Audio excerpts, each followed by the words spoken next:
But I think bottom line, it was the life application of what we were learning. Yeah. Once we began to experience grace in our lives, Yeah.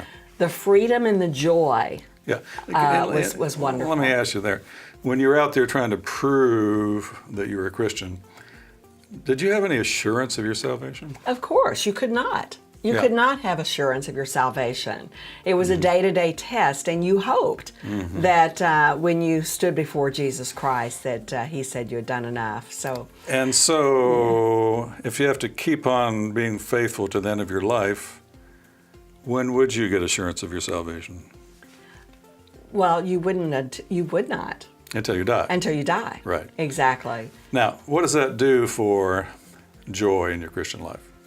Well, there is no joy. Yeah. There is no joy. You Yeah. might have your happiness based on circumstances. Yeah, it's what I but call not the living joy. a have-to life, There you go. or it's what Larry Moyer of Avante Yeah. says, it's living a have-to life instead of a thank-you life. If I'm living a have-to life, I might do it, but it would be drudgery for me. It would be a job. Yes. But if I live a thank-you life because I want to do it, it's not a job, it's a joy. Yes. And yes. I see so many churches where there's so little joy. Yes. I remember interviewing a woman for church membership, and in the middle of it, she started crying. And I said, what'd I say? She said, no, she said, I've never heard of this kind of love. She said, I came from a church, I'd been there 15 years, and it said if you have an ongoing sin in your life, you should go home and just, examine whether you're a Christian or not. And she said, with that approach, I never was able to have joy in my life. So knowing you're 100% accepted by God, Yes. there's nothing you have to do to prove you're one of His children, you're in a forever family, you can't get unborn, that is essential to living a life of joy. Yes. And so, Yes. yeah. Absolutely.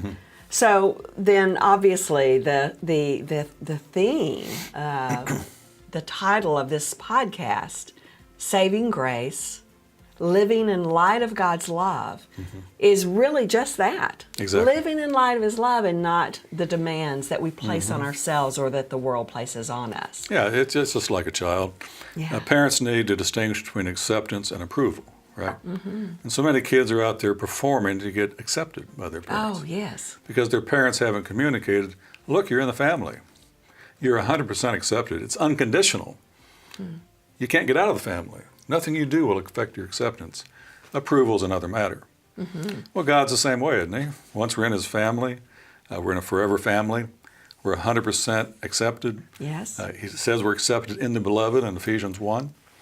But approval is another matter. At the judgment seat of Christ, that's where we see of how much of what we've done is approved of, and goes on to glorify Christ forever. So there's motivation to faithfulness, but it's not motivation out of a have-to life. It comes out of a thank-you life.